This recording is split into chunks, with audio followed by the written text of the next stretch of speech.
Welcome back नाजरीन। बदस्तूर हमारे साथ मौजूद हैं ममनून हुसैन साहब। ममनून साहब, ये फरमाइएगा, मुस्लिम लीग के रहनुमा जिस प्रेस कॉन्फ्रेंस पे कहते हैं कि मौजूदा हुकूमत को हटाने के लिए पार्लियामेंट और सड़कें इस्तेमाल की जाएंगी, वहीं एक लतीफ़ा वो और भी सुनाते हैं, अगर मुल्की मफाद में हुआ तो हम कौमी असम्बली से मुस्ताफ़ी हो सकते हैं। अगर कन्फ्यूज़ नहीं है आप लोग? कंफ्यूज की एक तरफ कह रहे हैं पार्लियामेंट और सड़कों का इस्तेमाल करेंगे, दूसरे कहते हैं कि कौमी मफाद में अगर हुआ तो मुस्ताफ़ी हो जाएंगे।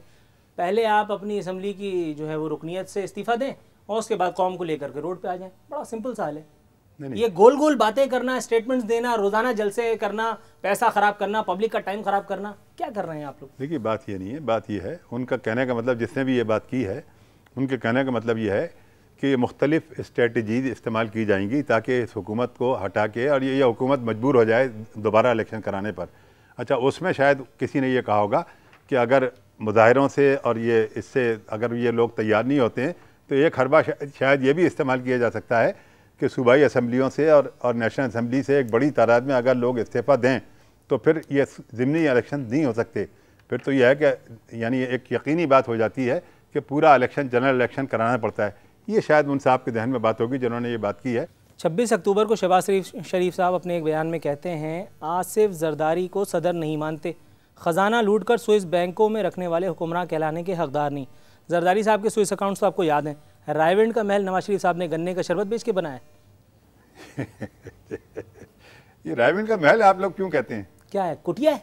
नहीं, कुटिया क्या, एक मकान है, एक बड़ा मकान है, एक बड़ा मकान है, वो कहाँ से गन्ने का रस बेच के बनाया? नहीं, गन्ने का रस बेच के। अरे भाई, आपको पता है नवाज शरीफ साहब की जो ये थी इत्तेफाक फाउंड्री, जी, ये एक वक्त में पाकिस्तान का सबसे बड़ा टैक्स देने वाला इदारा था, जिसको मुख्तलिफ तरीकों से उस इदारे को ही खत्म कर दिया गया। इत्तेफाक फाउंड्री के कागजात लेकर के पैदा हुए थे नवाज शरीफ साहब।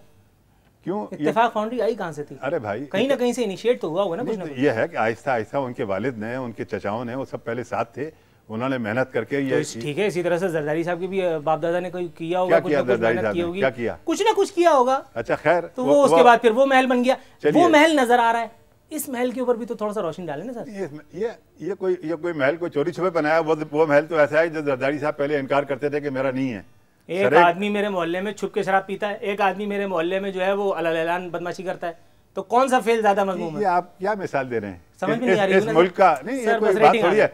इस मुल्क के शहरी हैं, एक बड़ा इदारे के मालिकान में से हैं, और वो अपनी मेहनत की कमाई से अपने जो भी उनका जरदारी साहब कौन सा टूके की बस में किताब बेचते थे? जरदारी साहब 10%, 50%, 100% कहलाते हैं। मैं नहीं कहता, आप ऐसा करें, किसी वक्त जाके चीफ जस्टिस ऑफ पाकिस्तान और दूसरे जजों से इंटरव्यू करें कि ये आपने एनआरओ को क्यों गलत करार दिया, और ये क्यों, ये जरदारी साहब के जो मुकदमात हैं उनको खत्म करने पे आपको एतराज है। आप जाके उनसे पूछें। मुकदमात की तो बात नहीं कर रहा, नहीं, मैं तो महल की बात कर रहा हूँ। आप कह रहे हैं कि वो महल गलत, ये महल सही। ये महल नहीं है, ये घर है भाई, ये घर है, बड़ा बंगला है, बड़ी जगह है, लेकिन ये महल आप इसको नहीं कह सकते। जरदारी साहब का तो ओरिजिनली पैलेस था, सरे पैलेस जो उसको कहते थे, तो वो तो पहले तो ये मना करते रहे।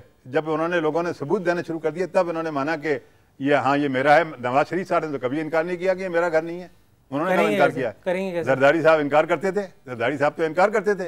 आप जब अगर कैसे वहाँ बाकायदा दावतें होती हैं, वहाँ पार्टीज। अब जरदारी साहब क्यों इनकार करते थे पहले? किस चीज का? इस बात का कि ये सरे महल इनका नहीं है। करूंगा ना सर। हाँ, तो आप उनका करें, उनसे पहले तो आप तो बताएं। नहीं, वो तो कहते हैं हाँ मेरा मकान है, मेरा घर है, मैंने बनाया है। और जद्दा का सर्वर पैलेस, जद्दा का सर्वर पैलेस तो किराए पे लिया होगा? वो तो हुकूमत का था। अच्छा। और वो हुकूमत के पास है। अच्छा। सऊदी हुकूमत का था। ऐसी कौन सी खिदमत की थी आपने सऊदिया की जो इतना मेहरबान था आप पे? भाई वो उनकी खिदमत को खास तौर पे पूरी सऊदी हुकूमत और पूरी सऊदी हुकूमत के ममलिकत के लोग, वो नवाज शरीफ का एहसानमंद है कि नवाज शरीफ ने पाकिस्तान को एटॉमिक पावर बनाया। शहबाज शरीफ साहब मजीद फरमाते हैं, सदर साहब लाहौर आके देखें, उनकी वजह से कारोबार है ना रोज़गार, लोगों के चूल्हे बंद हैं, फैक्ट्रियों की चिमनियाँ बंद हो रही हैं, एक्सपोर्ट ऑर्डर्स कैंसिल हो रहे हैं। हुकूमत को 3.5 बरस तक मोहलत देने के बाद अब फैसले की घड़ी आ चुकी है। अब फैसले की घड़ी आ चुकी है। जब सब बर्बाद हो गया तब आपको ख्याल आया अपनी कौम का। ये मसीहाई के दावेदार उस वक्त कहाँ ख्वाब गफलत में पड़े थे कि जब ये सब तबाह हो रहा था। जब भी आवाज़ उठाते रहते थे। अब खतरा ये है, मैंने जैसे अभी आपसे थोड़ी 1.5 साल रह गया नहीं। अच्छा। कि 1.5 साल रह गया है, इनको पता है। और ये इतनी लूटमार करेंगे, अब इतनी लूटमार करेंगे कि जो कुछ बाकी रह गया वो भी सब लूट के ले जाएंगे। आप लोग आकर के इक़्तिदार में सिर्फ मस्जिदें बनवाते हैं, खानकाहें बनवाते हैं। अल्हम्दुलिल्लाह अल्हम्दुलिल्लाह।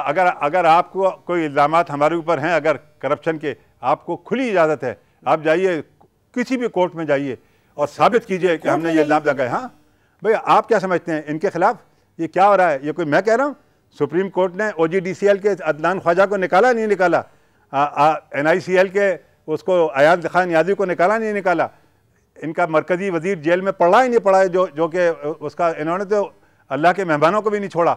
अच्छा, फिर स्टील मिल, रेलवे, ये PIA, ये सब क्या सुप्रीम कोर्ट के बाद इनके केसेस नहीं चल रहे हैं क्या? ठीक नाजरीन, ये थे ममनून हुसैन साहब। सिर्फ एक बात कह करके अपने प्रोग्राम का अख्ताम करूँगा, 100 किस्म के झगड़ों से बचा लेती है मुझको हर बात से ये साफ मुकर जाने की आदत। इसके साथ ही अपने मेज़बान नूरुल आरिफीन सिद्दीकी को इजाज़त दीजिए। फ़ी अमानिल्लाह।